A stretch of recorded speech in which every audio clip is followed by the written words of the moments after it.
Good afternoon, everyone. Thank you for registering and joining us for today's webinar, where we intend to review our latest draft of comments in response to the Internal Revenue Service's Notice 2012-75, which concerns the general welfare doctrine as it's applied to Indian tribal governments.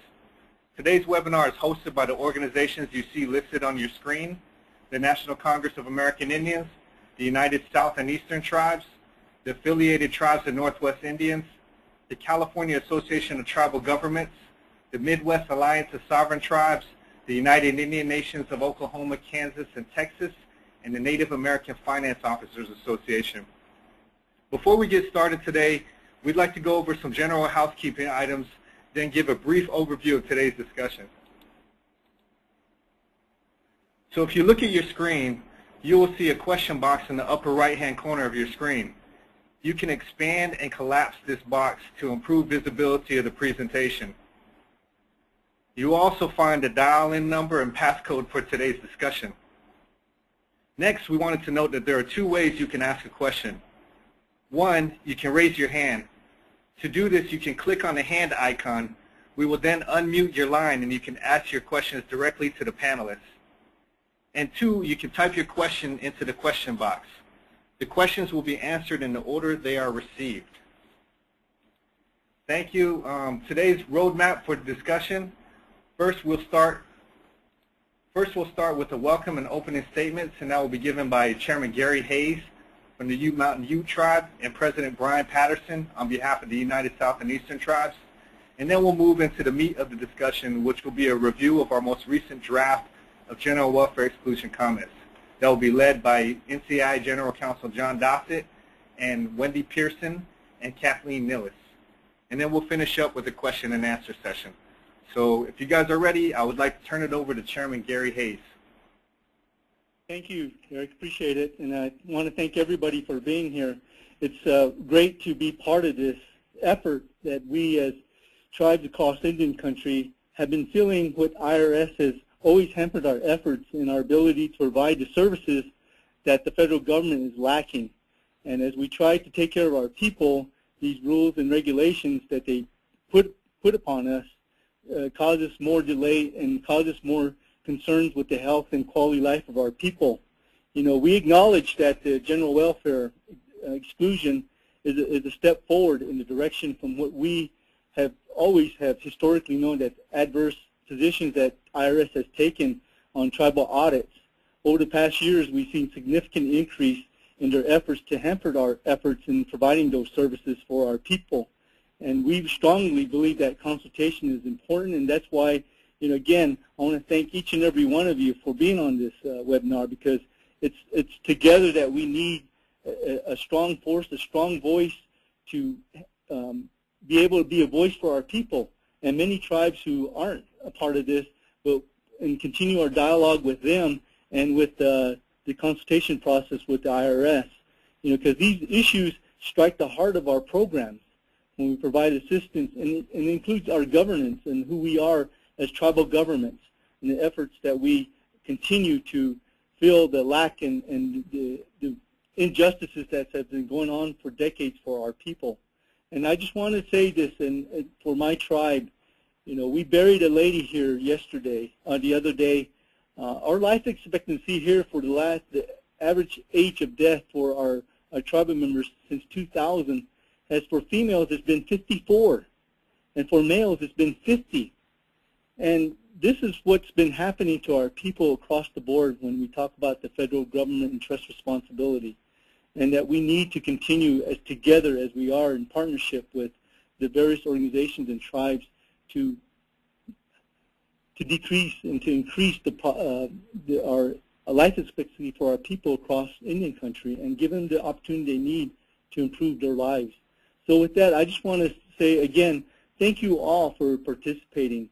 And this is very important for Indian country. And this is just one of the numerous steps that we have to continue together, side by side, step by step, to overcome all these rules and regulations that hamper our ability as tribal governments. So again, thank you all very much, and I appreciate this opportunity. Thank you. Thank you, Chairman Hayes. We appreciate those words. Next, we'd like to turn it over to President Patterson from the United South and Eastern Tribes. President Patterson. Suguli Oiskanu, good day everyone. It's different time zones.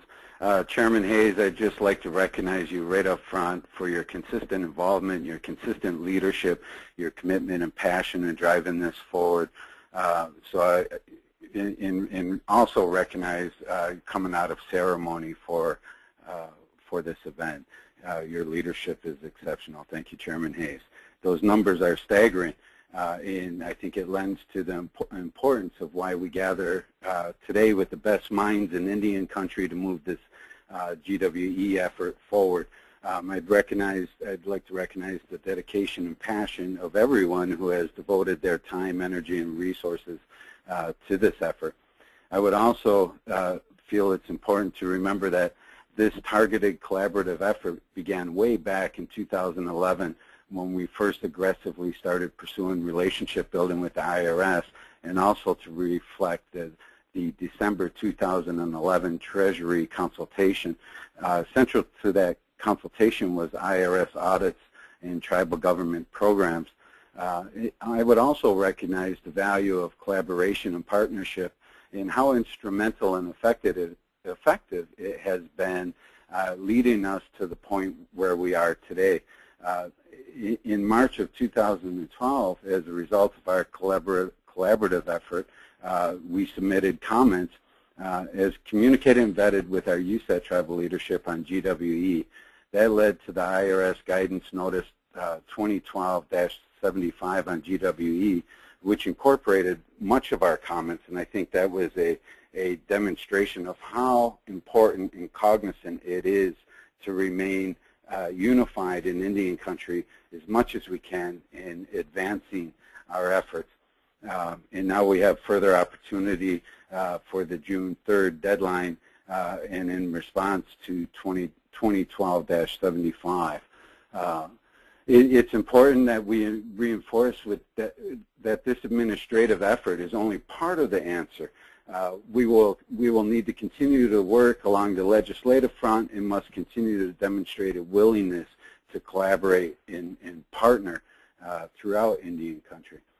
I further realize tribal governments are facing tough tax issues every day, and now's the time to engage in the discussion. These comments present a real opportunity to participate in the process of shaping future tribal tax policy in a manner that complements strong self-governance. This opportunity should be met with enthusiasm, and as such, we need to ensure that this platform is a tribal leader-driven effort. A tribal leader-driven product is the result of our voice. As such, the passion and commitment of our tribal leaders within the United South and Eastern Tribes, we've come out of our recent semi-annual meeting with the formation of a GWE task force solely and specifically targeted to advance GWE efforts. Chairman Billy from Miccosukee is leading this effort, and USET also has a resolution request from President, wrong resolution, but we have a resolution that we came out with speaking to the support for legislation to amend the Internal Revenue Code to respect sovereignty of tribal governments and to protect and promote general welfare of our citizenry. So it's important that we remain tribal leader driven in our effort. And further, the Tribal Tax Initiative is reflective of comments we've received as best as I can determine from all over of Indian country. Indian leaders I speak with are pretty much like-minded in the goal. So I'd like to thank everyone for their passion and professionalism. It's imperative that we continue to bring different perspectives to the table, and most importantly, recognize and be respectful to the differing perspectives, and constantly remind ourselves that despite the differences, we are working towards the same goal. Strengthening and enhancing our communities, those staggering numbers that Chairman Hayes just shared with us, improving the lives of our people, maintaining our cultures, traditions, our way of life, achieving overall self-sufficiency, autonomy, control over our own affairs. Constantly, we hear the need of our tribal leaders to determine self-determination from our value, and here is the opportunity. Again, I thank everyone for their contribution to this effort in the advancement, the hard work and advancement of the comments that are due on June 3rd. It's time to roll up our sleeves and really get focused on this effort forward. So thank you, Derek. I think that will suffice for my opening comments. Thank you, sir. Next, we're going to turn it over to NCAI General Counsel John Dossett, and we'll take a look at this document. Thank you. Thanks, Derek, very much. You know, today we have only 2 tax attorneys to have our discussion with, and I know this is disappointing. Last time we had 4 tax attorneys, but Wendy Pearson and Kathleen Nillis are really terrific, so it'll be good to talk to them. Robert Yoder and Mary Strait both had conflicts today, and we're going to go through the various sections of these comments as this draft stands right now. These comments are due on Monday, and it's a weekend, so we're getting pretty close to the final product here, but we wanted to present this to folks and see if there's additional comments. We also thought it might be helpful. There may be others of you who are out there finalizing your comments as well right now, because although NCAI and AT&I and all of these organizations are submitting these joint comments, other tribes and other entities may also be submitting their comments and might benefit from just seeing what kind of work we've been able to put together so far. I did want to say that last time we got a lot of very good comments. I think particularly on there's a difficulty in these in the notice of dealing with the question of very specific areas and programs and exempting those, but also understanding that we need more general deference to tribal decisions about what kind of programs that they provide to their people. And balancing that and trying to find that right balance is something that we've tried to address within these comments. I won't say much more about the topic overall. I thought Chairman Hayes and President Brian did a very good job at that. So I'm going to just go straight into, skip past the introductory section, and go straight into the first section, which one of the major points here is suspension of the audits. It's very easy to ask the IRS to suspend audits, but it's difficult to get them to do it. But that's the argument that we're making here on page 3. I think Wendy Pearson, you were going to talk a little bit about this section, if I remember correctly. Could you maybe lead us through it? Sure. So yes, we're basically asking the IRS for what we're calling a good faith suspension of audits, or to allow the tribes to continue to provide services under a particular program that the IRS may want to review, and allow that program to continue without an audit determination until this collaborative process that we've talked about in issuing final guidance is complete. And so, and I think one of the main reasons we've identified for this is that there are still revenue agents in the field who are applying this latest Notice 2012-75 in a way perhaps not intended by the National Office, the IRS, and Treasury when they drafted this, and perhaps in a manner inconsistent with the intent of Notice 2012-75. So, the idea here is that the IRS take the time to, 1, finalize this through this comment and collaborative and consultative process, and 2, make sure that the field is trained adequately before they begin implementing or, in fact, proposing audit adjustments to particular tribal general welfare programs. There was a recommendation in the last webinar that we held that we give specific examples of some of this disparate audit treatment as between different tribes, and identify what would be considered quote-unquote frivolous audits. And instead of identifying specific examples, we've sort of highlighted the report of the ADAPT report, which seems to sort of underscore what a third party, the Treasury Inspector General for Tax Administration, is identifying as a problem in one area where the IRS has not had sufficient performance objectives and measures in place and sufficient training.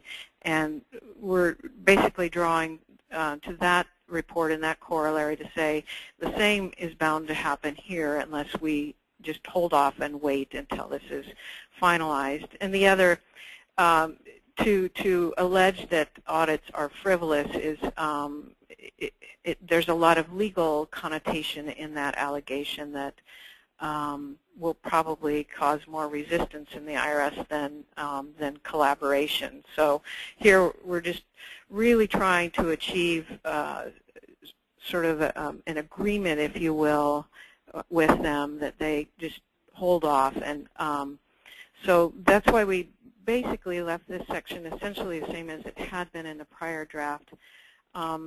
There might be some consideration to adding a reference to the most recent revelations of problems in the tax-exempt government entities division with certain divisions or certain offices of that division applying inappropriate audit and review standards. And as many of you know, that was occurring with tax-exempt applications for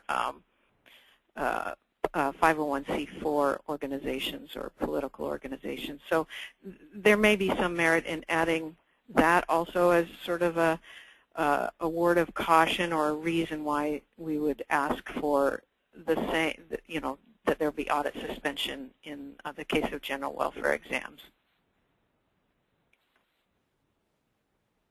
All right, thanks, Wendy. Were there any questions, Derek, about the suspension of audits? It's such an important point. I thought, you know, maybe we could, you know, hear from the audience here. No questions specifically on that, John. We do have general questions about whether or not the presentations will be available. And I apologize that I didn't cover that earlier. We will have a copy of this on the internet and available to stream at a later time. And we'll also be distributing the slides and a copy of the draft comments, and then a copy of the final comments as well once we have those finalized after today. Great, thanks, Derek. Well, let's move on to the next section where we talk about the general principles, and then the section after that is about safe harbor. And I think Kathleen Nillis, a tax attorney with Holland & Knight that we've worked with for many years, is going to talk about this. And in particular, one of the questions that came up last time is, you know, what is a safe harbor, and how does that concept fit in with the notice that the IRS has put out? Maybe you could talk about our comments here, Kathleen. Okay, great. Yeah. What? First of all, in terms of what is a safe harbor, basically the way it works under this particular notice, the IRS is offering a safe harbor with respect to general welfare programs if they meet the general procedural requirements that are outlined in the notice, and if they're one of the types of programs that's described in the notice. Now, that doesn't mean that other programs outside of the safe harbor cannot be excludable, or the benefits of those programs can't be excludable.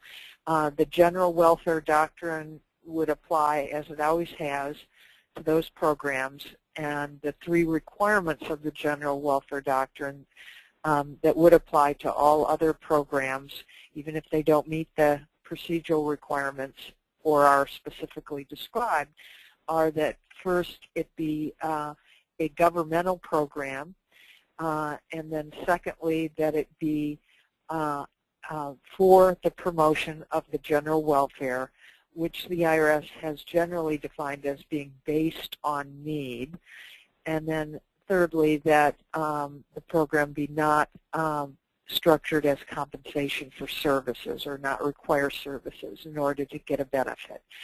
And the benefit of being, however, in the safe harbor is then the safe harbor is that the program will be presumed to meet that second requirement, that it be based on need.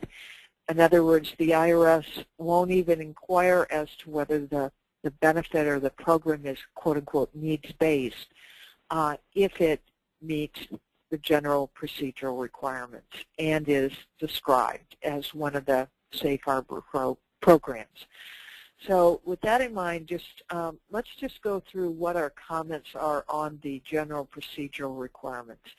So the first one is that it be a specific program of the tribal government. And our only comment there is we want to make sure that the IRS doesn't just interpret that too narrowly. So we have noted in our comments that if a program is provided through specific divisions of the tribe, departments of the tribe, or even separate tribal entities such as a housing authority, utility authority, a health program or service. So those are the kinds of things that we think are important to emphasize, that any program of the tribal government or any agency, department, division could provide benefits that would be considered tribal governmental in nature. Then the second requirement that the IRS has proposed is that the safe harbor programs would need to be provided pursuant to written eligibility guidelines. That's something that we have taken issue with in these comments because in many cases tribes have guidelines, but they may not be written.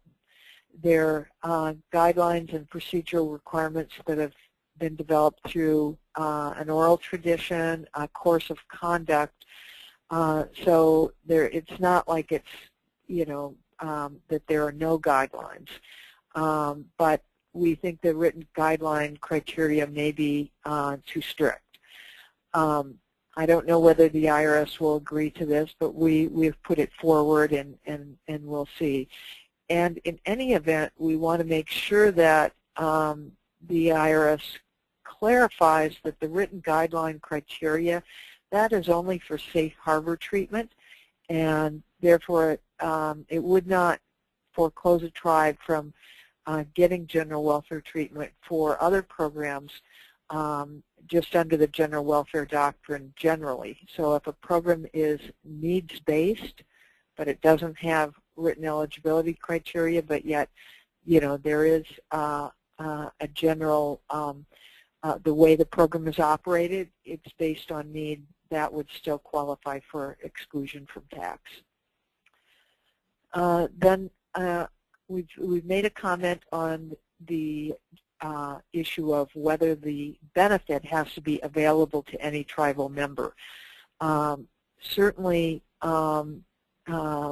we would not sanction a discriminatory program, but we want to make sure that this requirement doesn't foreclose a government that's facing a shortage of funds, just like the federal government is with sequester and certain things, benefits have to be curtailed because of a shortage of funds, that would not make that program be viewed as being in violation of the available to any tribal member requirement.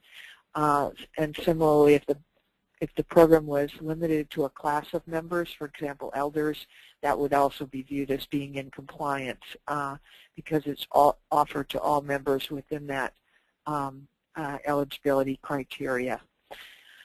So I think that's pretty straightforward. Then again, there's also a requirement that the program not discriminate in favor of a tribe's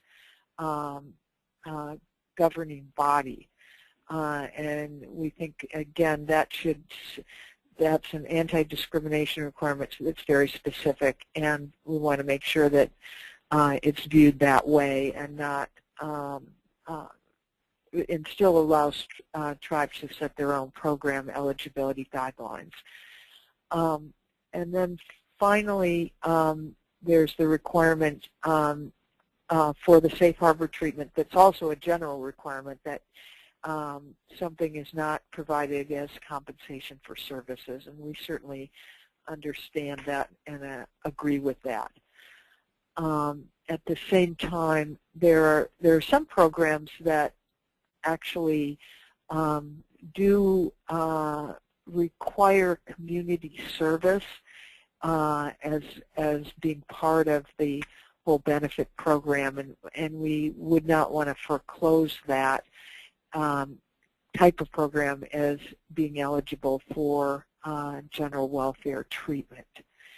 Then finally, there's the not lavish or extravagant requirement, and we generally express a concern that this not be interpreted in a manner that would allow IRS agents to second-guess the determinations made in good faith of tribal leadership, or that would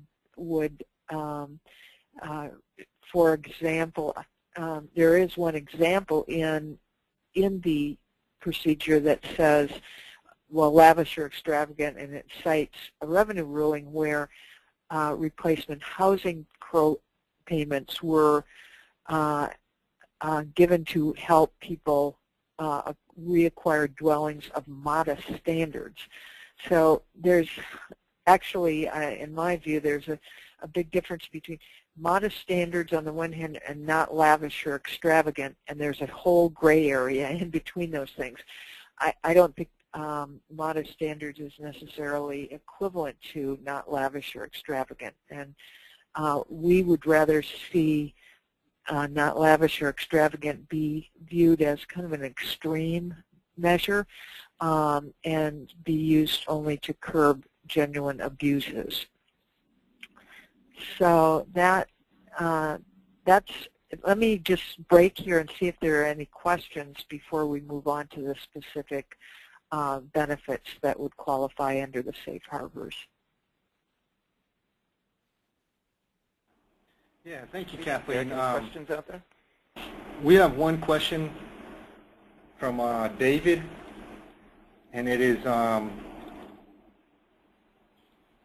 the panel aware of any individual tribes that have sought opinion letters as to whether the tribe's programs meet the standards set forth in the GWE principles?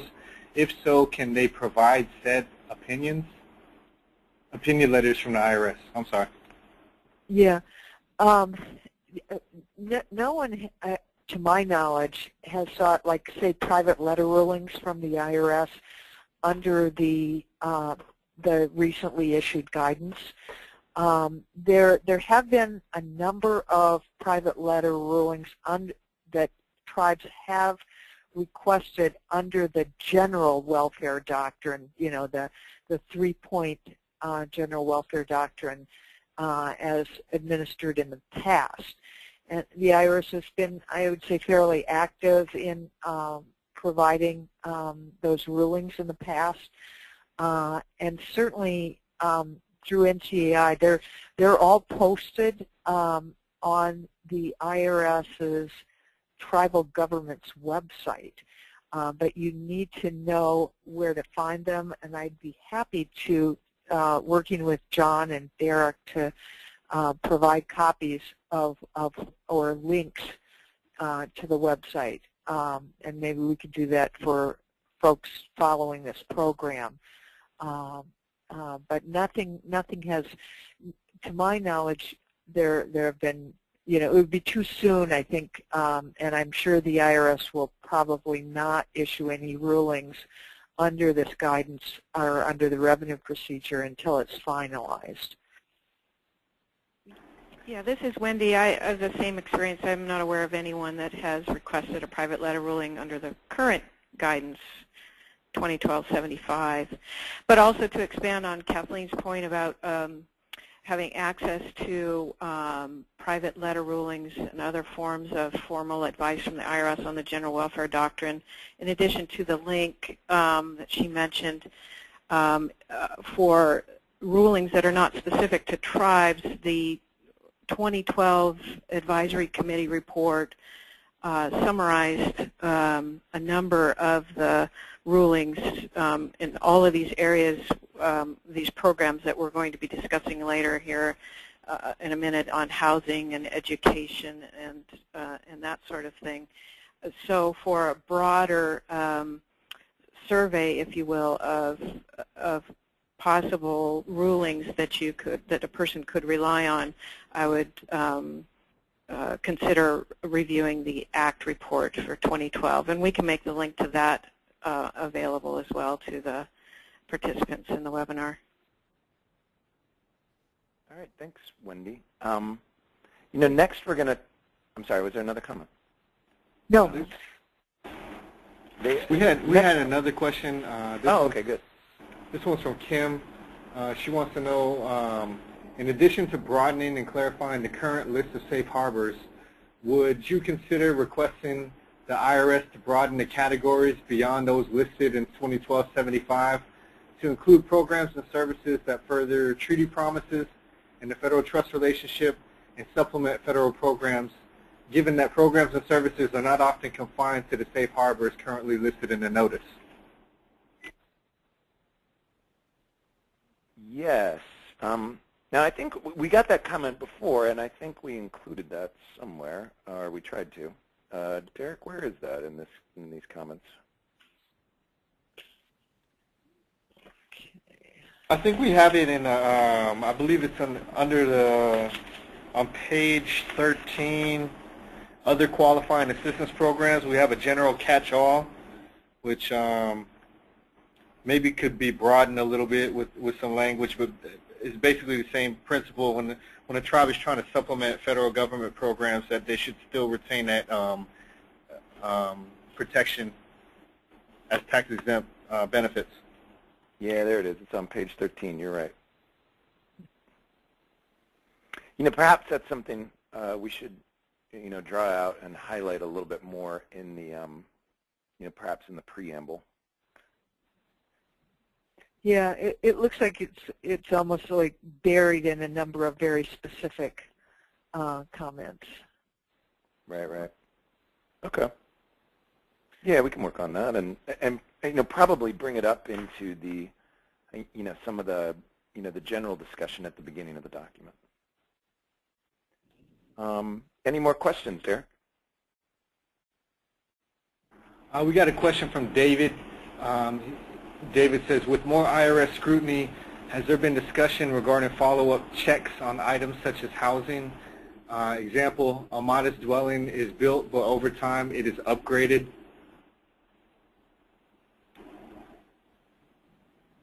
Well, that question sort of leads us right into the housing discussion. Why don't, Kathleen was going to talk about the safe harbor for housing programs. Kathleen, maybe you could describe our comments there generally, and then answer the question, and we'll see if there's any other questions about housing. I'd be happy to.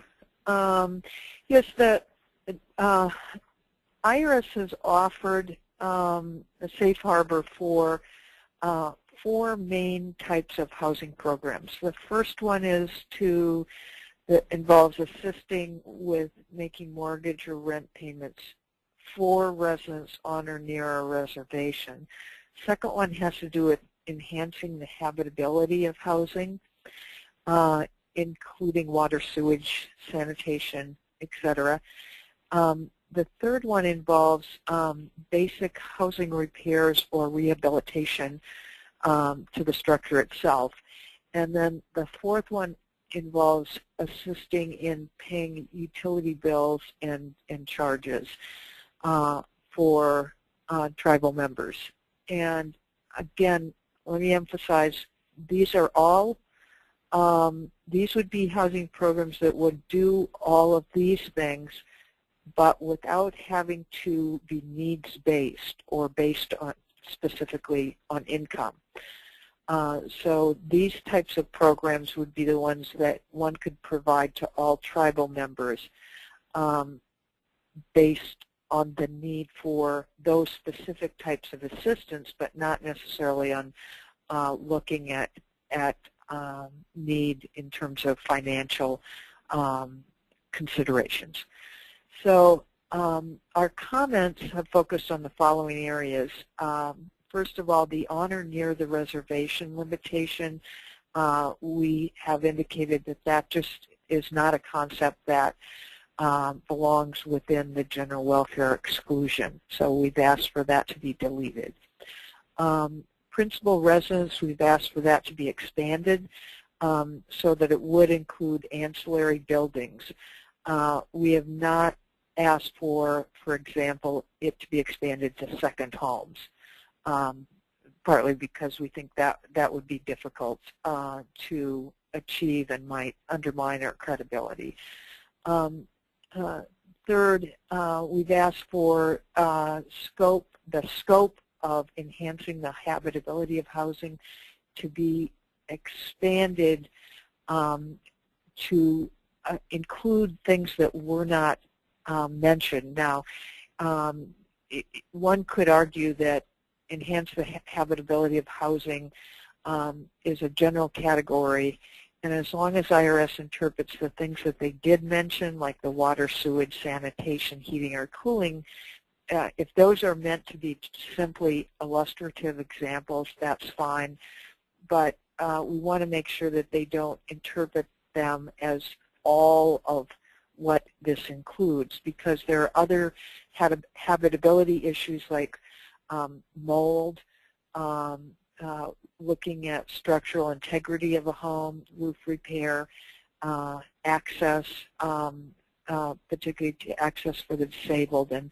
safety issues that would also speak to habitability. Then just the next category, which deals with repairs, basic housing repairs or rehabilitation. That introduces a little bit of a gray area, and it's not clear as to where rehabilitation, how that differs from renovation. So we've asked for clarification on that point.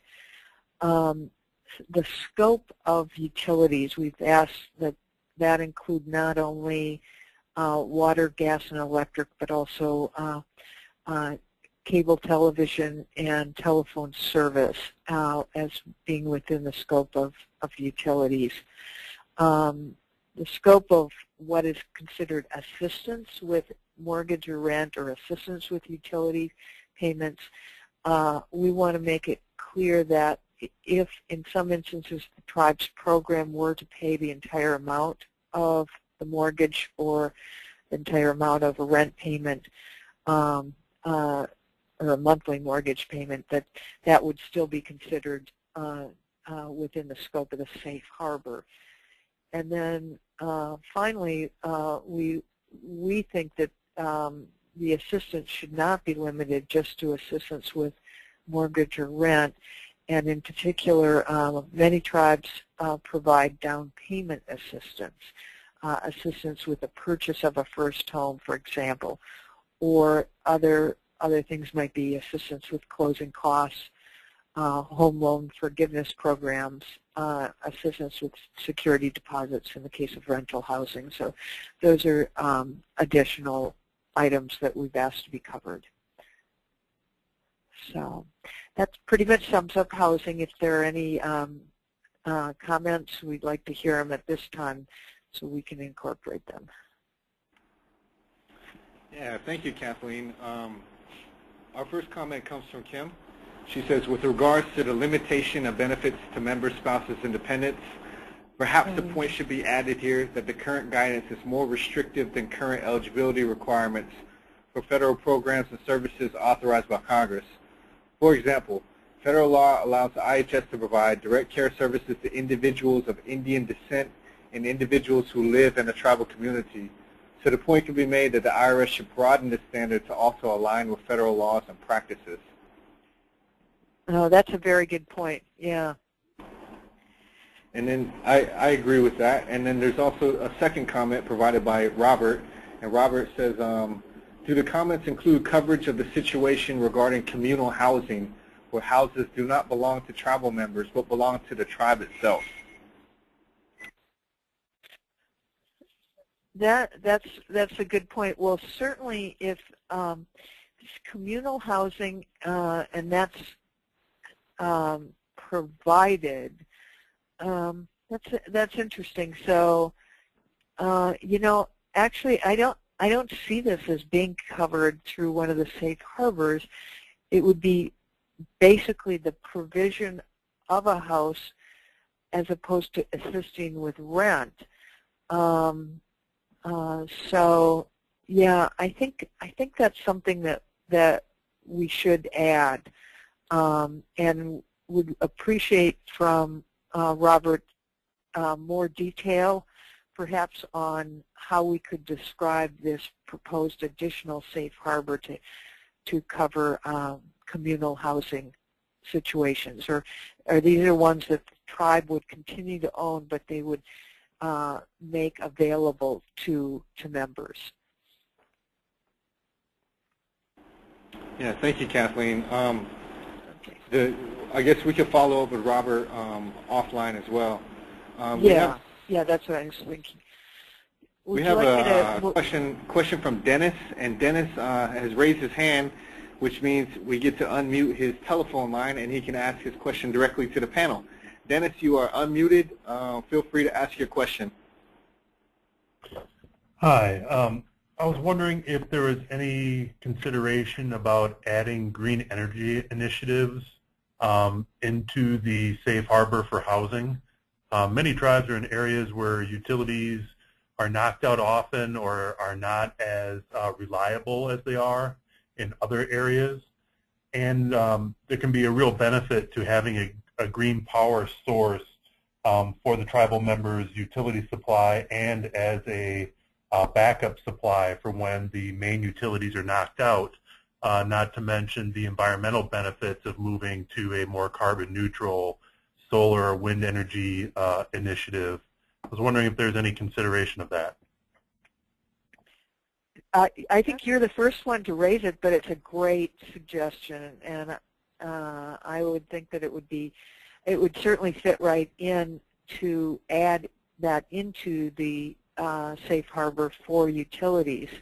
So it would just, you know, not just assist in paying those utility bills, but assist in providing basically ways to minimize the utility bills or even eliminate them by providing like solar and wind energy to residences. Right. I like that too. I think maybe we could add it, like you said, Kathleen, in under scope of utilities or even under the housing habitability generally, just to retrofit a home to accommodate alternative energy sources, which may be necessary depending on the location, but certainly prudent if not necessary. Another initiative that can often be undertaken that's similar to that is increasing the energy efficiency of the home, either replacing single pane with double pane windows or increasing insulation or changing siding to increase the energy efficiency of the home may be another facet of that program that could be included specifically in the comments to the safe harbor. Yeah, and I could see that as, you know, right, again, under habitability or even within the scope of rehabilitation, that those energy efficiency measures would definitely fall within that. But I think we definitely do need to mention it. Yeah, this is John. You know, this kind of new technology, I think it also points out the importance of having, you know, a strong general language. Who knows what types of technology might be available 10 years from now? It's difficult to predict all that. We might be using laser beams or something. So we want to have, you know, the general section about provision of programs also be very strong. So that's kind of the balance we've been writing with these comments. Are there any more questions, Derek? Well, thank you, Dennis. There's a comment, and the last comment comes from David on this section. And David ponders whether or not it would be plausible to have the inclusion of homeowners or renters insurance.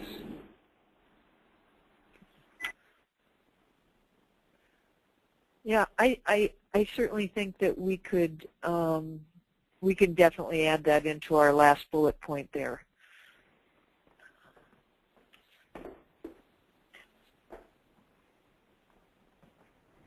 All right, well, perhaps we should move on to the next section, which is about educational programs. And Kathleen was also going to cover this one. Great. And this section basically has three main categories. One focuses on students at all levels, including K through 12 and college and university, and it allows for things that generally don't fall within the exclusion in the tax code for tuition assistance, and things like transportation to and from schools, tutors, and supplies, including things that aren't, strictly speaking, required for coursework, but things like clothing, backpacks, laptops, musical instruments, and sports equipment for use in studies and obviously extracurricular activities. Then secondly, there is a provision for tuition payments, and including for this purpose not only tuition per se, but also allowances for room and board. That's something that's not generally excluded under the tax code, and that focuses on college or university educational seminars, vocational ed, technical education, adult education, continuing ed, and alternative ed. And then finally, there's a provision for a number of different expenses associated with job counseling and job placement and training. So then on to our comments. We've first of all mentioned that several tribes have programs that are designed to encourage academic performance with grade-based incentives. So they are an incentive payment for meeting or exceeding a specific grade expectation. And they're promoted, they're designed to promote education, but they don't seem to fit neatly within the current safe harbor. So we've asked that there be additional clarification. So these grade incentives could also be excluded. K through 12 tuition, that's something that the second safe harbor doesn't explicitly cover.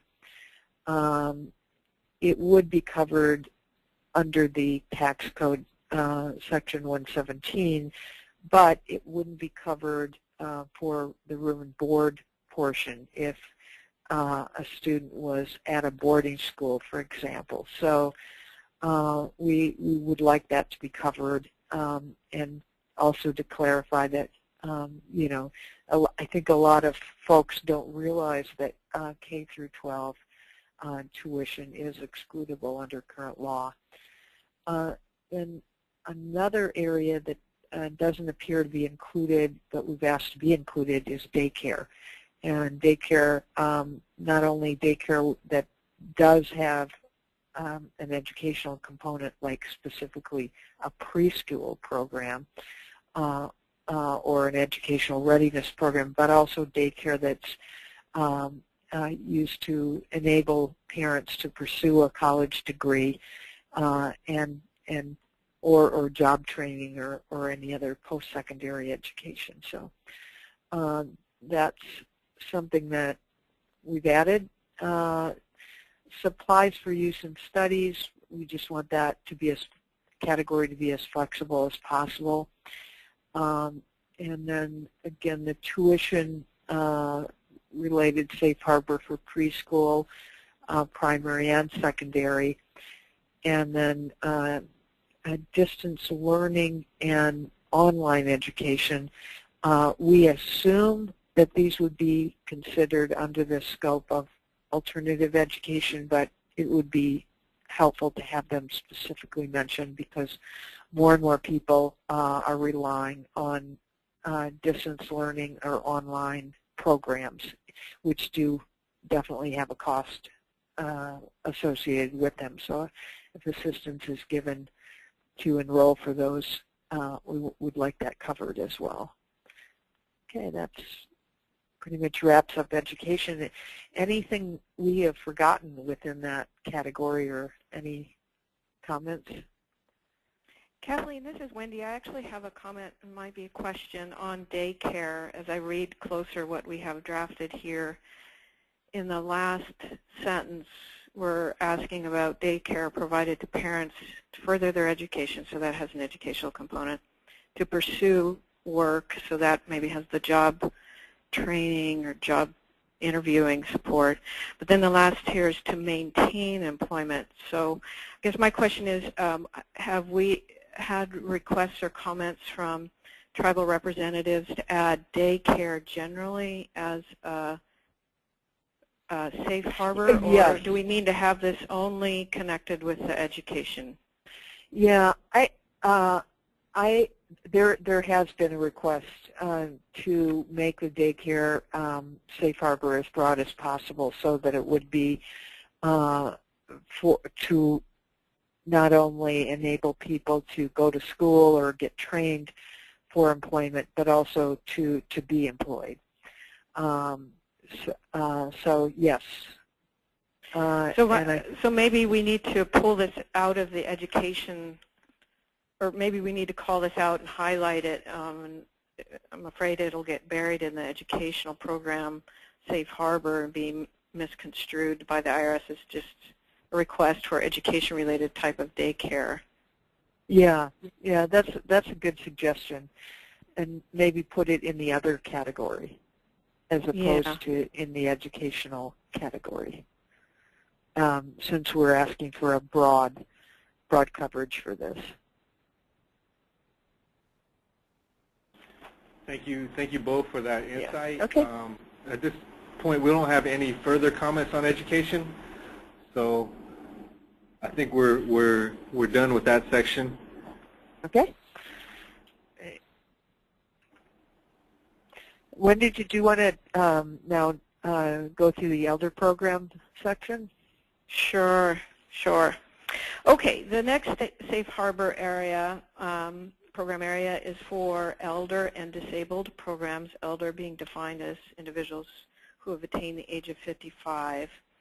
So there are a number of programs that would be exempt for this class of tribal citizen. It would be meals through home-delivered programs or at a community center, home care, including preparation of meals and chores, and daycare outside the home, transportation assistance, travel expenses to the doctor, other medical care,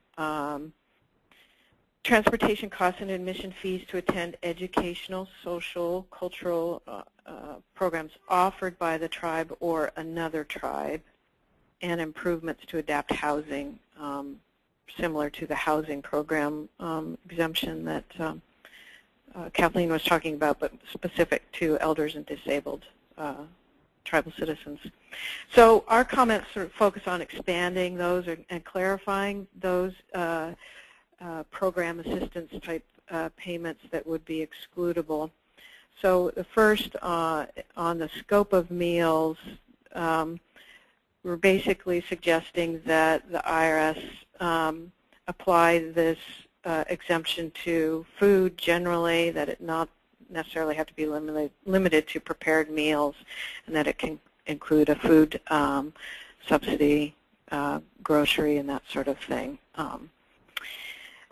Then with respect to home improvements for special needs, we've requested that the exclusion be expanded to include the provision of durable medical equipment, medical supplies, and hygiene supplies for care, of course. And then also,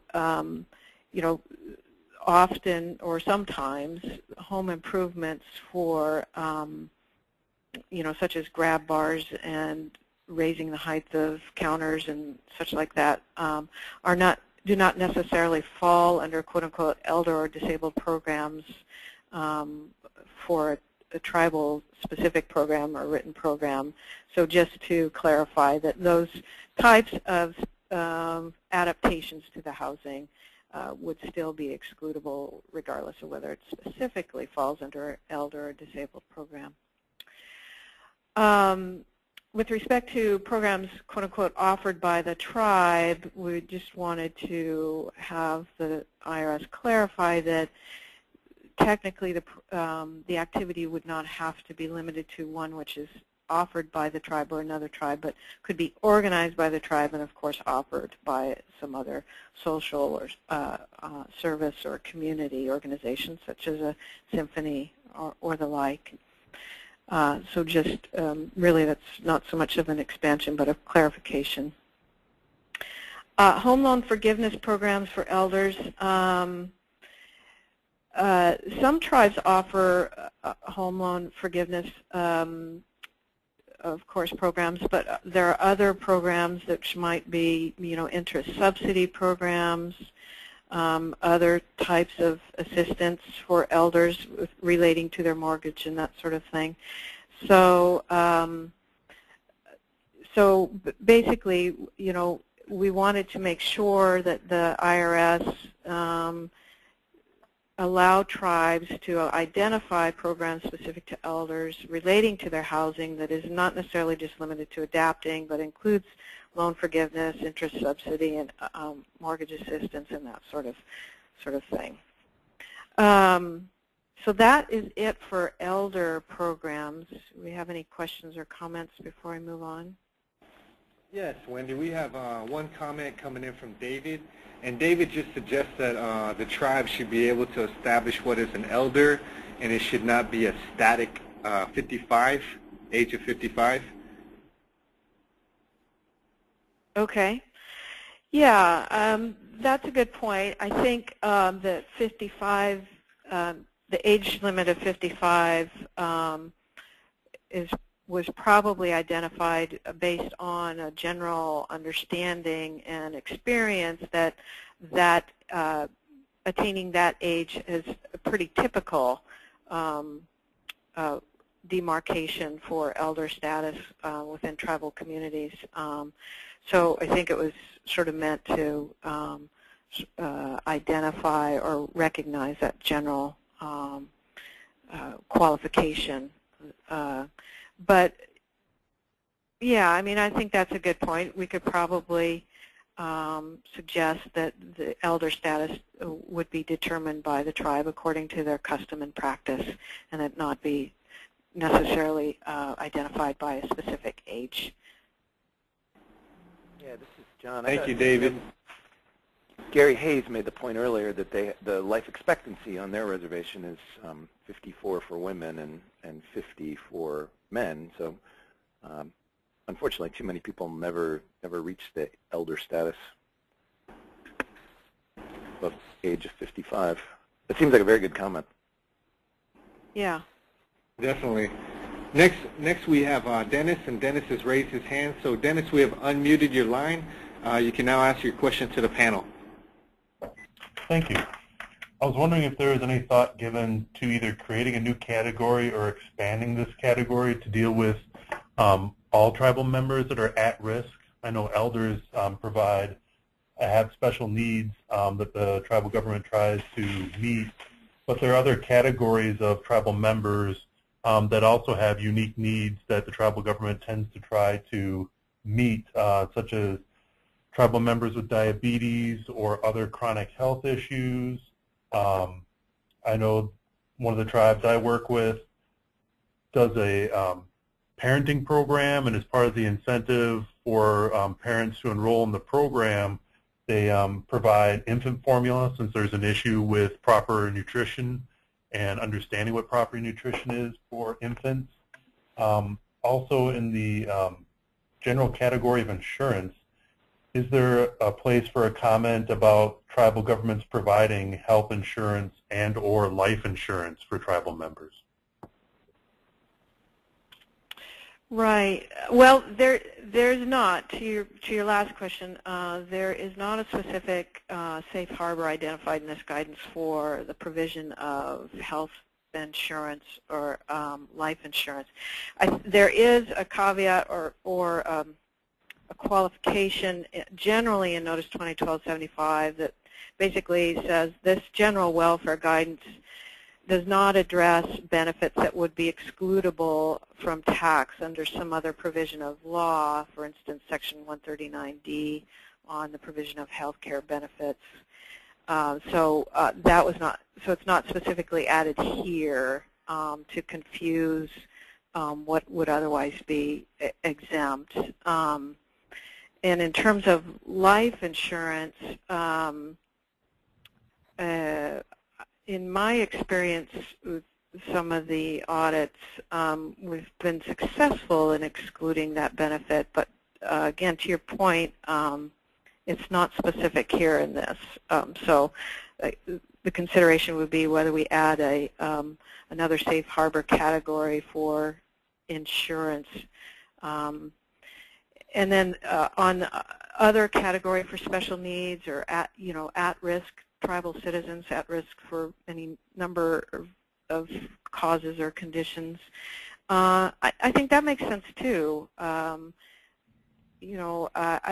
don't think here that, of course, the IRS is not saying that you can't have that type of program, but here they're defining specifically what would be safe harbor. So to John's point, we're probably not going to be able to identify the entire universe of programs that tribes offer to their citizens, but certainly to the extent we can do that now in this comment process, augment the laundry list, if you will, of potential safe harbor programs. It certainly, I don't think, would hurt to try to add these other areas like other special needs groups as you proposed here. So, Kathleen, John, what do you think? Well, I'll tell you my thought about it was it is difficult to think of every category, diabetes, new mothers, that a tribe might possibly want to use. I think we should add what, the suggestions he made, but also, continue to look at the general catch-all sections so that that's described broadly and whatever kind of programs tribes come up with now or in the future, that they would, even if they're not specifically described, that they would fall within the general coverage. What do you think, Kathleen? She may have ducked out for a moment. Sorry, anyway, no, I was on mute. Yeah, I did that too.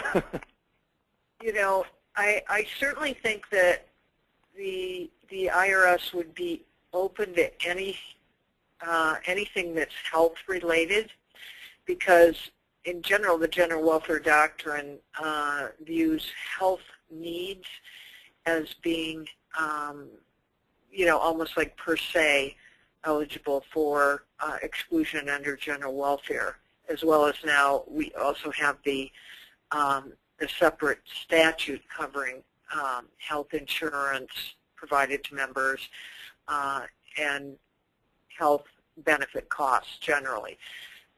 But I think the case for life insurance is going to be harder to make with the IRS because that's not something that has traditionally been viewed as a general welfare benefit. It's basically, income maintenance, well, I guess, in the sense that if it was at a level to maintain support for the person's spouse and dependent at kind of like a Social Security level, it would be one thing. But if it was to, provide a much higher level of life insurance benefit, it might not fly. So I think, I guess my thought would be there's no harm in asking for it, but we should definitely have to make the case for why it should be considered akin to the federal Social Security program and the death benefit that's inherent in that program. Yeah, I think that, you know, the IRS at least has recognized in the past, you know, in particular facts and circumstances situations that, you know, the life insurance as a wealth replacement mechanism where the income earning member of the household has died, that you know, that's pretty significant. And we're talking about really the premium support, not so much the death benefit itself. So I don't know. I think there's probably there probably would be some pushback from the IRS. It just depends on how we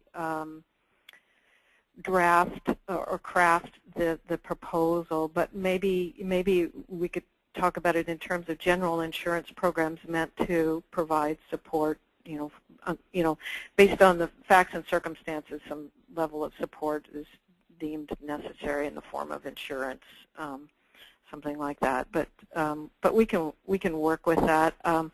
You know, the risk is, I think, here again, you know, we can't identify every specific program that's possibly out there under the safe harbor, and it still may fall under the general welfare exclusion.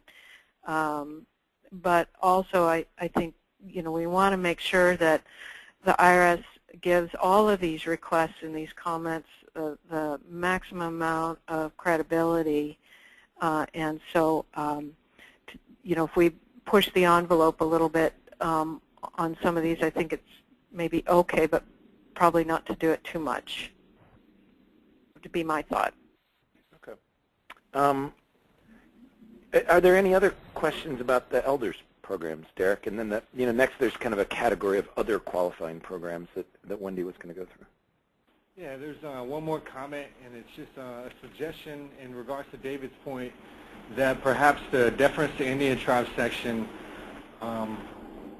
would not only give deference to tribes in instances of ambiguities, but also the programs authorized by and administered by tribes where the guidance is inconsistent with tribally administered programs, such as the elderly program that might be applied to individuals who are younger than 55 or elsewhere.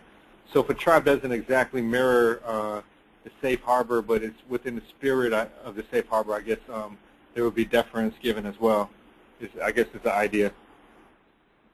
That makes a lot of sense, and it's a good comment.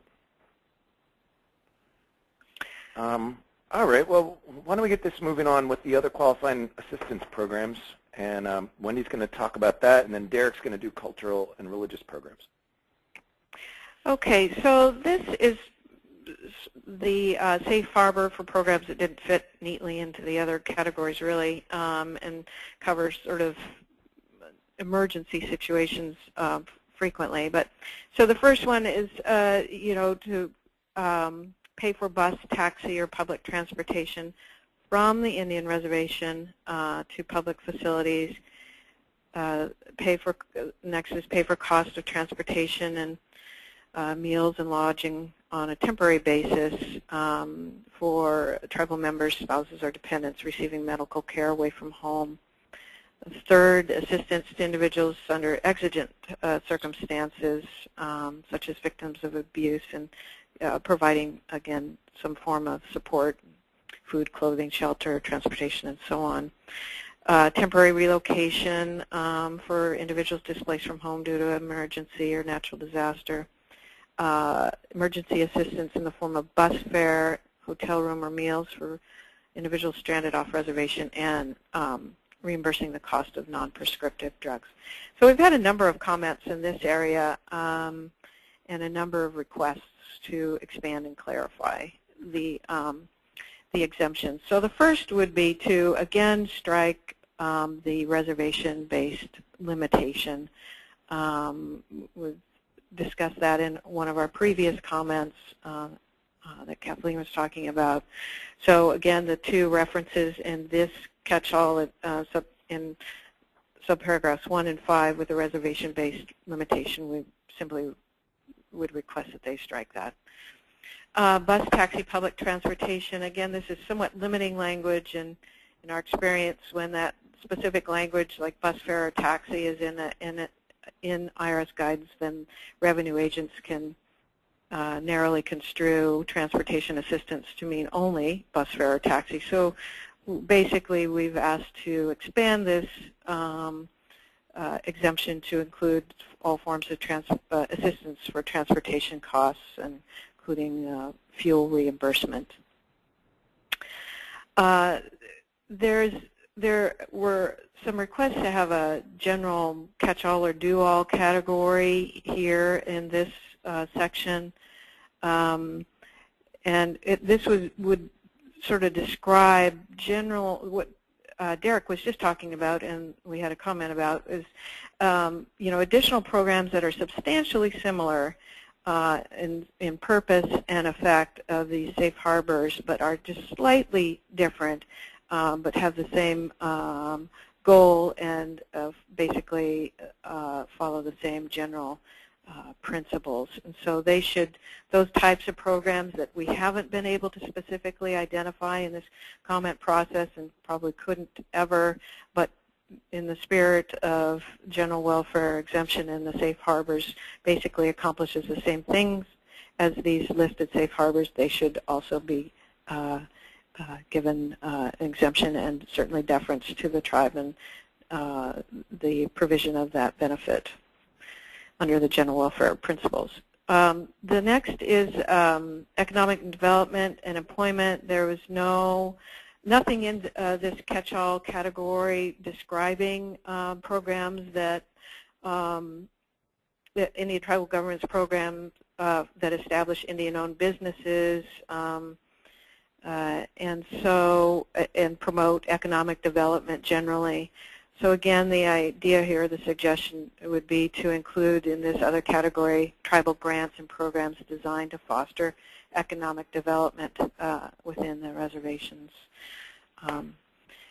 The next is we had comments from one of the last, I believe it was the last webinar, and a comment again today about identifying programs for the safe harbor exclusion that are meant to supplement federal government programs, supplement or replace underfunded federal programs. One comment we had in the last webinar related to the NAHASDA programs, housing programs, that we just offered as basically an example to the IRS as to the types of programs that tribal governments might choose to offer instead of having the program administered through NAHASDA. And so the idea here is that if the federal government has either not fully funded programs or not basically have fallen down on the job, as it were, in providing the federal benefits under programs authorized by Congress, that where the tribal government steps in to do that, then those programs should have the same tax exemption as the federal federal corollary programs. So we've added that section.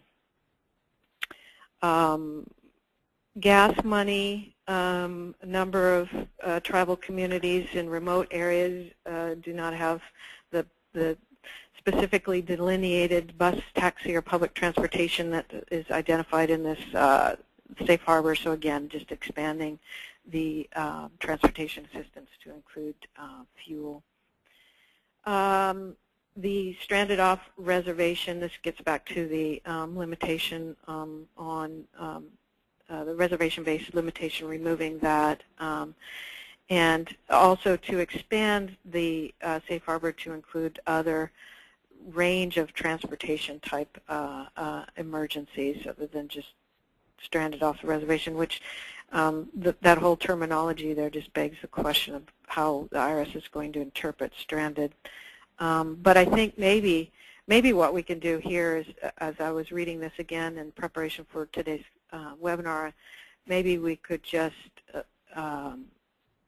ask for a category for emergency transportation assistance, period, and leave it up to the tribe to determine what the conditions for when that type of benefit would be need it. And then finally, the non-prescription drugs. This is a benefit that's not specifically excluded under the new Section 139D health benefit statute. So the IRS added it here in the general welfare exclusion. But tribes also want this category to be expanded or clarified to include other alternative medical treatments, so to make sure that non-prescription drugs are not just over-the-counter, but they could be alternative treatments as well. So that's it for that section. All right. Thank you very much, Wendy. Maybe a couple of quick questions on this, but we need to get moving and get on to the religious and cultural programs. Are there any fast ones we can take up, Derek? Yeah, there's one suggestion or comment, and it deals in regards to Section D4 of this section, and that's the section that says costs for temporary relocation and shelter for individuals displaced from their homes. The statement is, would this cover the cost of permanent relocation? For example, a tribal citizen was required to move in order to make way for an expanded tribal facility. This should be treated the same as Federal Relocation Act assistance. Yeah, that's a good point, and I think there's probably some precedent for excluding that under federal programs, as the commenter mentioned, and I think there are even some general welfare rulings on permanent relocation, for instance, where there's been a governmental taking of property and that sort of thing. So, yeah, I think that's a good point. We should clarify that this should not be just temporary relocation. It could mean permanent relocation. And then we have one other question, and it's in regards to gas money and how this will apply to Indians in Oklahoma, where many members live on fee land and must travel through several counties for medical, groceries, etc. onto the reservation. So in other words, is it not from the reservation to the facility, but the other way around? Right. Well, so I think, so the question is, if we're requesting the Indian reservation limitation be excluded in its entirety, then would that cover the situation for Oklahoma tribal citizens? It seems to me it would. Or maybe we need to also say to and from public facilities, add that. Yeah, I think the to and from would take care of that concern. Yeah, and yeah. Simple fix that we could do. Yeah. All right. So we have one other question, but it kind of. Oh, yeah, go ahead. We have one other question, but it kind of goes into the other, the next category, which is cultural and religious programs. So, is there anything else that you wanted to say, John or Wendy? No. No? Nope. Okay, this question has to do with funeral costs, and if we scroll down to the cultural and religious programs section, I'll briefly review the 4 categories that are covered in Notice 2012-75. First, you have payments or reimbursements for travel expenses, such as transportation, food, and lodging, to attend an Indian tribe's cultural, social, or community activities, such as powwows, ceremonies, and traditional dances. Next, you have payment or reimbursement for travel expenses to visit other Indian reservations or sites that are culturally and historically significant to the tribe. Third, we have payment or reimbursement for the cost of receiving instruction about an Indian tribe's culture, history, and traditions, for example, traditional language, music, and dances. And fourth, we have payment or reimbursements for funeral and burial expenses and expenses of hosting or attending wakes, funerals, burials, or similar bereavement events. This category seemed to, in the genesis of this consultation process, this category initially started where we were having comments made, which Kathleen is more familiar with, where folks were saying that for tribal government to offer cultural programs, it would be similar to the federal government offering programs to attend NASCAR events. And that was a big rub with Indian tribes, as you can imagine. And now we have these areas covered. So when we were approaching this, we tried to address this area in a broad manner that would apply in a wide variety of cultural and traditional settings and acknowledge the practices and programs on the ground in Indian country. So if you look at our comments in this section, first we wanted to address that when you're talking about participation in events, you could also mention that participation might also include sponsoring events. Some tribes might select a sponsor from within the tribe that would be responsible for clearing the area, erecting temporary shelters and cooking areas, and feeding hundreds of members and their families throughout the week long ceremonial events. But they would also have to take off time from work, and we were just requesting that it also be inclusive of this sponsoring duties as well. Next, we wanted to highlight areas where tribes might have programs that would try to incentivize participation in cultural activities, such as some tribes will provide awards to certain individuals for participating in cultural, traditional, or religious activities. These awards might be used to encourage participation, but basically to maintain and ensure that the tribal culture achieves longevity and that the younger generation is picking up on cultural values and morals. We also addressed the bereavement events. In this area, the main underlying theme was deference to tribes. The IRS should clarify that it's up to the tribe to define what constitutes a bereavement event. It was mentioned in these comments that some tribes might conduct memorials for deceased tribal members. Some wakes might last up to 4 days.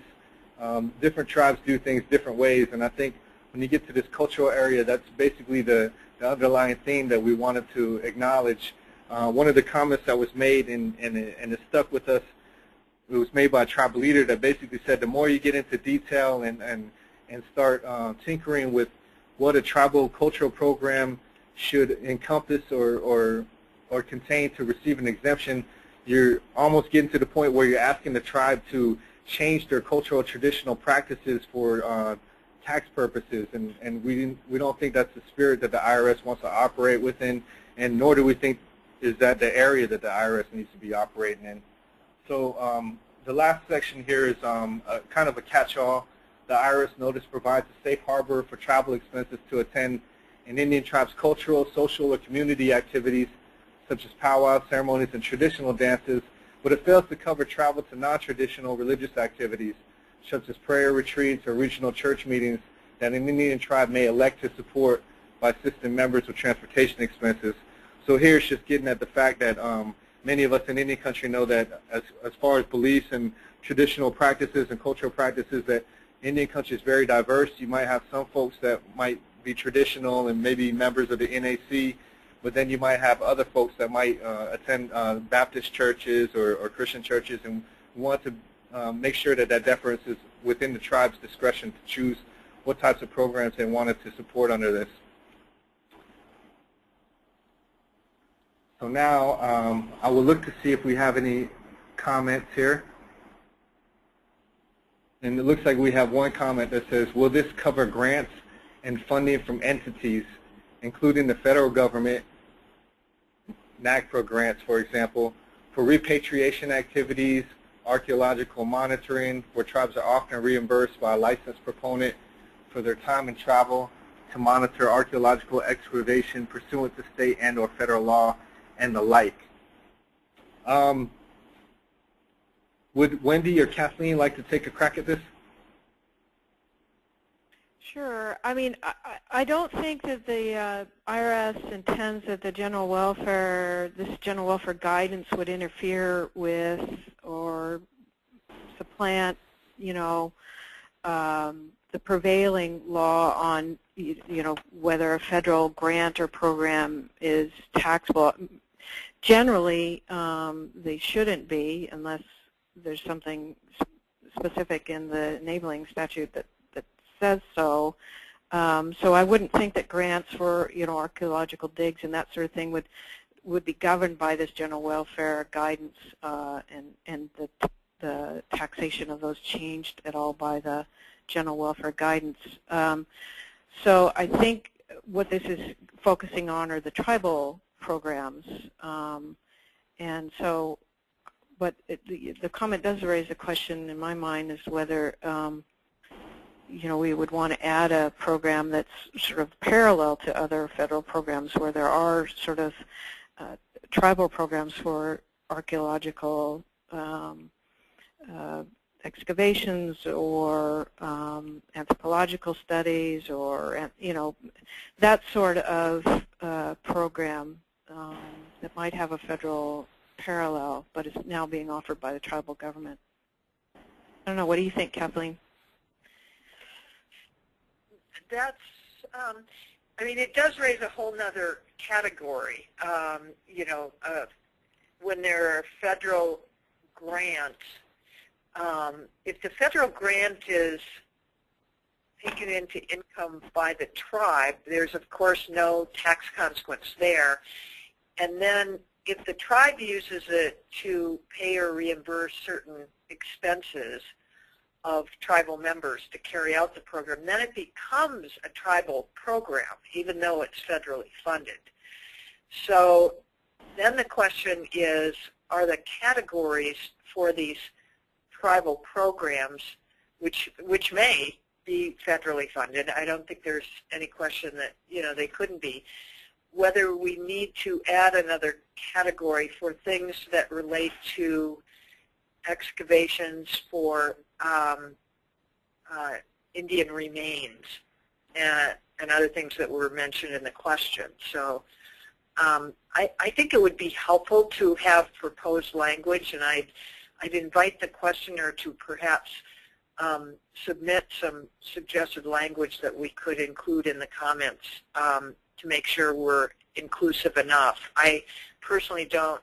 I only have a very, kind of passing acquaintance with NAGPRA, but I'm sure other people do have a better handle on what all that involves.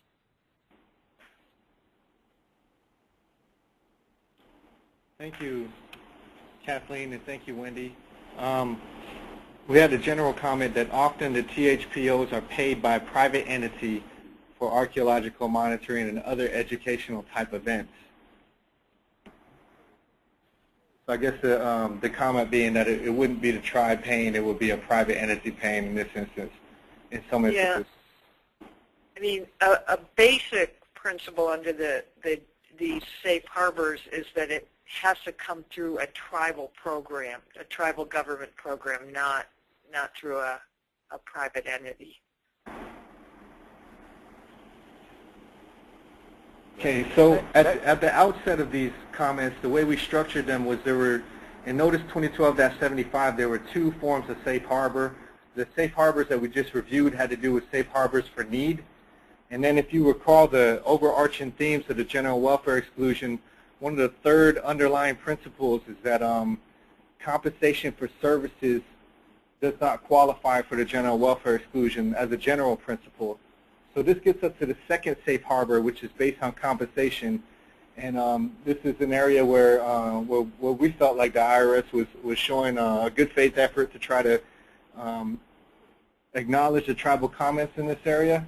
And this safe harbor basically states that it contains the safe harbor for compensation provided by an Indian tribal government for items of cultural significance or nominal cash honoraria provided to medicine men or women, shamans, or similar religious or spiritual officials to recognize their participation in cultural, religious, and social events. So, for example, if a tribe asks a spiritual person to come to an event and do a prayer or some type of a ceremony in coordination with that event, and the tribe wanted to pay this person for their services, that it wouldn't be considered compensation for services. In this section, we kind of noted, we started off our comments with a broad statement. We want to underscore this, this idea that these tribal cultural practices and traditions and ceremonies have existed for a long time before the United States was established, and that this is an area where we feel like the IRS should not be, I guess, extending their reach into. And so for us, what would be most desirable would just be the clear statement that in these instances it's not compensation for services. But in the notice, they made a couple references to nominal payment, and so some of our comments address this nominal payment and basically the concern that how the nominal reference is going to be interpreted by the IRS in the field. The statement is made here that, for example, an IRS agent recently maintained that a $250 payment by an Indian tribe to a spiritual official who prayed for an entire day is not nominal, and that nominal generally connotes a payment of $25 or less.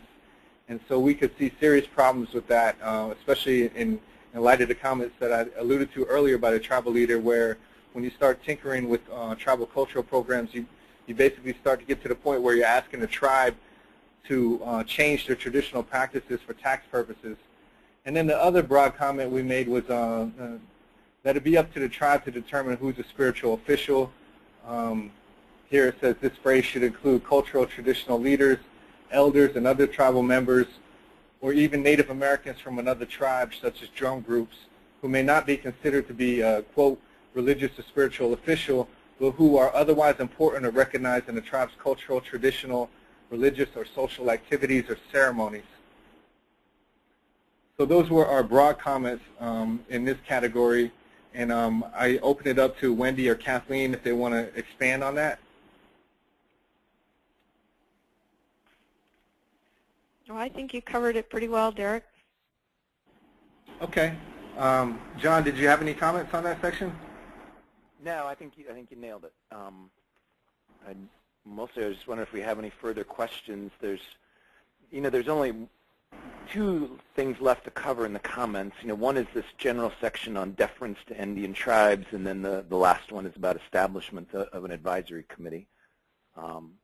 So, I think we're getting toward the end. It'd be good to get folks' comments, and then we'll go through these last two sections. Okay. Well, right now we don't have any comments, so I think we can move on to the deference to Indian tribe section. Oh, we just had one comment come in, and it looks like it's about the advisory committee. So we'll get to that in a minute, but maybe just discuss quickly the deference discussion. The last webinar we had, which was on May 9th, we went through a previous iteration of this draft, and the comment was made that we should include a general section which dealt with deference to Indian tribes. For those of you familiar with federal Indian law, this is the canons of Indian law construction, and basically in those canons of Indian law, federal Indian law, there's a basic concept that ambiguities are to be construed in favor of the tribe in interpretations of treaties and statutes and things of that nature. So we wanted to make sure that this deference to Indian tribe section was included in this iteration.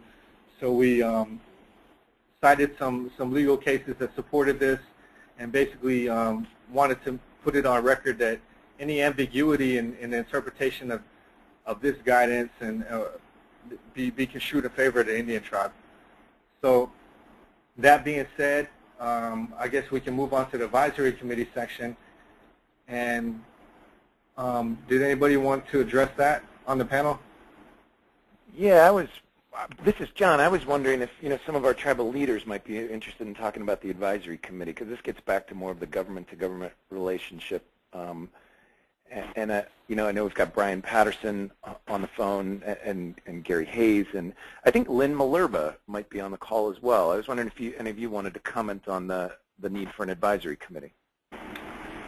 It definitely looks like Chief Malerba actually has another question, so we can unmute her line and she can ask that question to the panel, and then she can make a comment on the advisory committee if she would like. So Chief Malerba, your line is unmuted. I welcome you right now to ask your question to the panel. Thank you, Derek.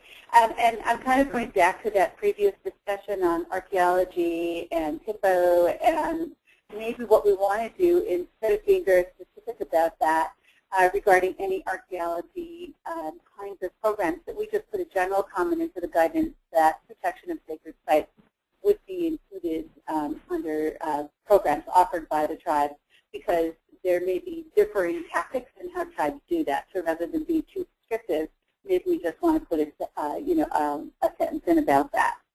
And in terms of the ongoing Tribal Advisory Committee, I think that that is a really good idea. I know that you included that in our resolution, I think on the legislation. But unless we're at the table and unless we are constantly in contact with the IRS and the Department of Treasury, I think sometimes things can get missed, or they can kind of explode into a larger problem. So to have a formal working group that's looking at issues that affect tribes on an ongoing basis, I think, prevents some of the harmful effects that could happen by simply just an oversight, not even with intention, but just an oversight of the agency. So we definitely would support that, and I know that that's been used as formal resolution.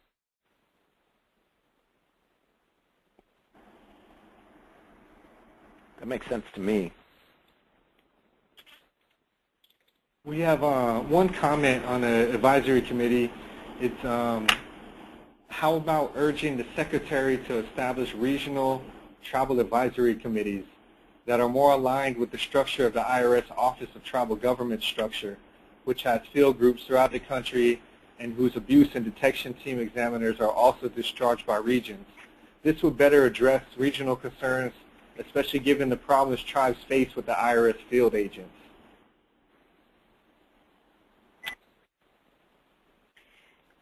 Yeah, that's a good point.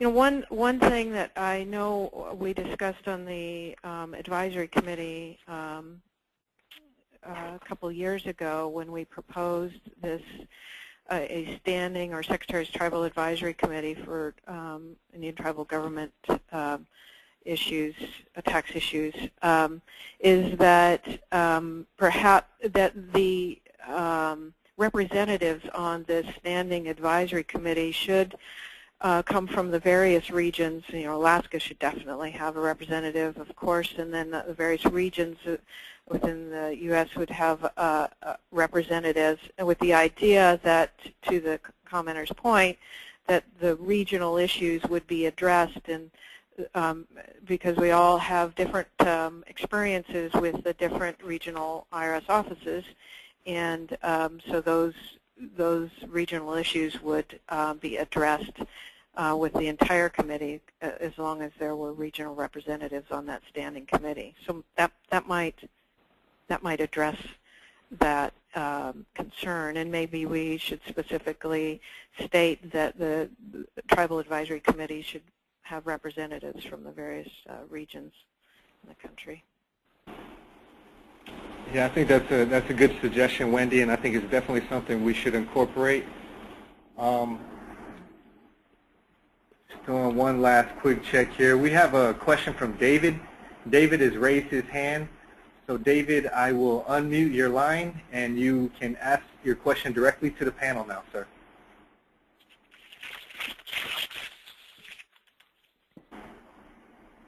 David, Are you there? Yes, sir. Okay. The question relates to, we found difficulty as it relates to providing benefits to some of our members, and that elders or disabled are required to report that assistance as income, and it impacts their Social Security benefits or other assistance that they may be receiving from various programs. So one of the comments that we were going to submit was something along the lines of what I've provided in terms of making sure that the assistance provided under one of the programs that meets the standards under the general welfare exception would not be included as income when applying for assistance through a federal or state program.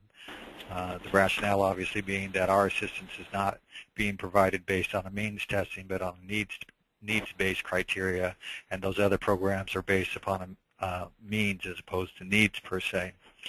So for the Upper Skagit tribe, we would appreciate some consideration as it relates to that.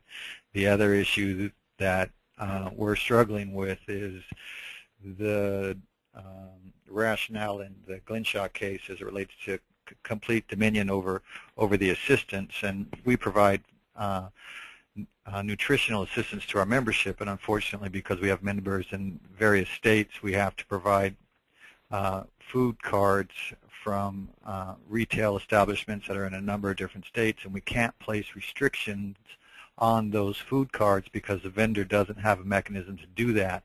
So in theory, they have a certain amount of control over how they're going to use those food cards that may be in violation of the intent of the program.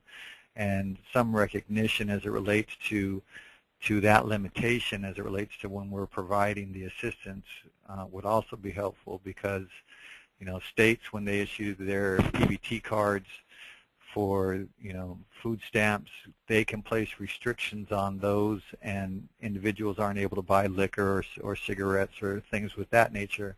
But when you have a citizenry that is across numerous states, we don't have that same capacity to control the use of the funds.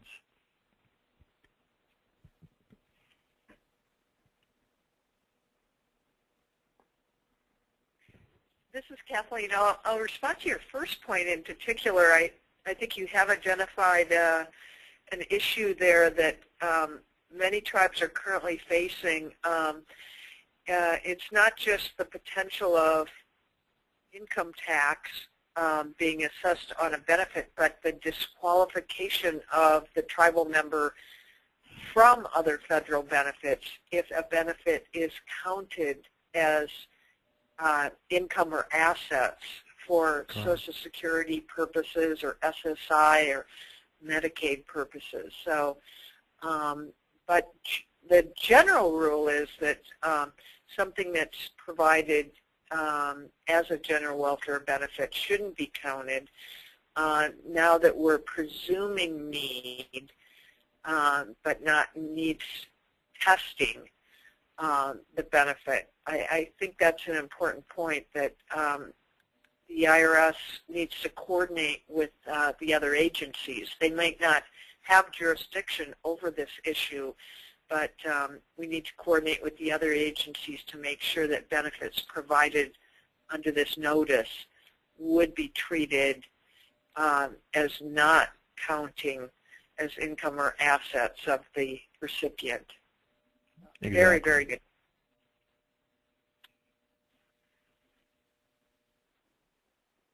All right. Derek, do we have any more questions or sort of general comments? We've got a lot of comments that we're going to need to integrate and get this done by Monday. Yeah, definitely. Chief Malherbe would like to say a few words. So, Chief Malherbe, we've unmuted your line, and you can address the audience. Oh, great. Thank you. I just wanted to go back to the Tax Advisory Committee. I think it would be most useful to have regional representation, but at the federal level, because we know that the regional offices have been uneven. And so if the tribal leadership from that region is only speaking to their regional office, they may not be getting the same direction that you would get or the same assistance you would get if it was more of a national federal work group, but that one that has regional representation. And so I would just offer that as a suggestion. And in terms of the assistance not being taxable, maybe you would want to look at the language in the Health Care Act, because there's been some discussion about that. If we have health care benefits, they should, and we're able to provide health care benefits to our people, it should not necessarily preclude them from participating in federal exchanges or other types of programs. So there may be language there that you could look at. Thank you, Chief Malherbe. And on a related issue, we have a comment from Matthew, and Matthew suggests going a step further, and he says, I think we should pressure the IRS to have a tribal person as their tribal liaison. Matthew attended a meeting, and the tribal liaison was non-tribal and had no idea about what the tribes were talking about on all levels.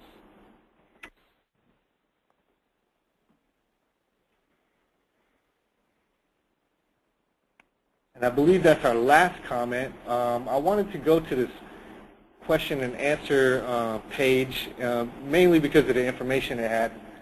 So we'll go back to the PowerPoint. And as you can see on your screen, the comments are due June 3rd, 2013. That's this coming Monday. You can submit 3 ways. You can submit via email. at notice.comments@irscouncil.treas.gov. They ask that you please include Notice 2012-75 in the subject line of any electronic communications. And then you can submit via mail to the IRS at the address listed on your screen. And then you can submit in person between 8 a.m. and 4 p.m. to the IRS's office on 1111 Constitution Avenue. So I wanted you folks to jot that down if you had a pencil and paper with you. But then we'll also take a couple more questions. Derek, one question is, will the comments be provided in time to be incorporated into individual tribal response? We'll probably be finalizing our comments throughout the weekend and then into Monday maybe. But I will send another copy of this draft guidance that we just reviewed out to everybody, along with a copy of today's presentation. So if that's helpful, then we will do that. And then also, as soon as we have finalized comments, of course, we'll send it out to the folks that registered for this webinar and broadly to our respective membership within our respective organizations.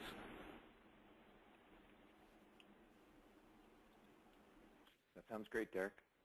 And President Patterson would like to say a few words as well. So I'm going to go ahead and President Patterson, I believe you should be on the line, right? Derek, thank you. And what a great call, good comments, great engagement. In my opening comments, I reminded everyone of the many different levels that this engagement requires, not only from strong tribal leader engagement in comments in advance of the deadline for comments, which I encourage everyone to submit, but also as a reminder that this effort requires several different fronts, an administrative effort, a legislative front, and so forth.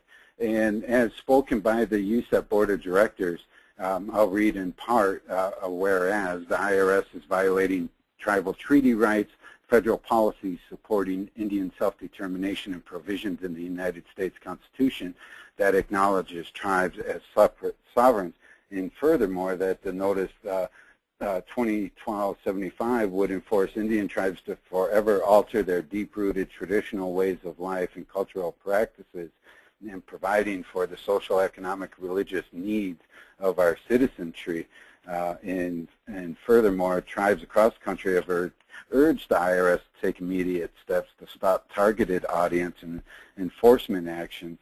Therefore, our resolution is resolved that the USEP Board of Directors calls upon the United States Congress to establish by law regional tribal advisory committees within the Department of Treasury to advise the Secretary on matters of Indian taxation, and be it further resolved, the USEP Board of Directors calls upon the United States Congress to enact a moratorium to halt compliance and enforcement actions by the IRS pertaining to tribal government-provided benefits at least until 2012-75 is final, and there is proper training of the IRS personnel given the IRS has refused requests of tribes to do so, require more rigorous and accountable training and education program by which the Internal Revenue Service field agents carry out their functions consistent with principles of federal Indian law and the federal government's unique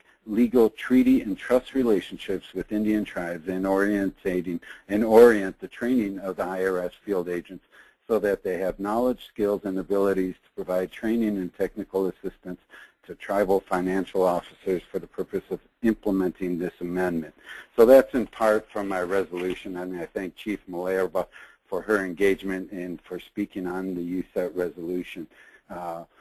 It should be also noted that, recently viewing this past week the BACUS hearings with the IRS, that their principled arguments, their principled feedback to the IRS were based on constitutional provisions, and also on the fact that the field agents are not adequately trained to advance the principles of the Constitution. So while our arguments and our comments need to be broad in scope, and include different forms of legislative, administrative remedies.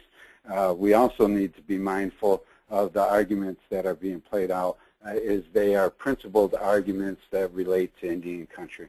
So I thank everyone for their call, for the deep-rooted engagement and thought. Chairman Hayes took away from ceremony to come join the call. And this is the one area where I think we can gain the consensus of Indian country moving forward. To not get sidetracked in different perspectives, but always to remain focused on the primary goal and to work to that same goal, strengthening our communities, improving the lives of our people, maintaining our cultures, traditions, our ways of life, and achieving self-sufficiency, self-determination, autonomy, and control over our own affairs. This is paramount to Indian country, and I am grateful for all that have engaged. The AT&I relationship, CAT-G, NAFOA, NCAI, in my use at tribal leaders has been exemplary. So thank you very much.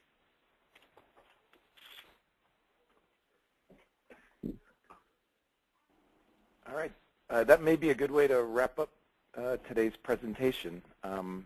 Derek, maybe I'll turn it back to you. Thanks a lot to Chairman Patterson and Chairman Hayes and Chief Malerba, also to Wendy Pearson and Kathleen Nillis for helping us out today. We really appreciate it. Yeah, thank you, John. I don't really have much to add. I just wanted to make sure that you guys had the information on the screen there. I'm always available for any questions. If I can't answer it, I'll forward it to somebody that can. And I appreciate all your time, and I want to thank the panel again and thank the tribal leaders for joining us. So thank you very much, and have a good day. Thank you. Thank you.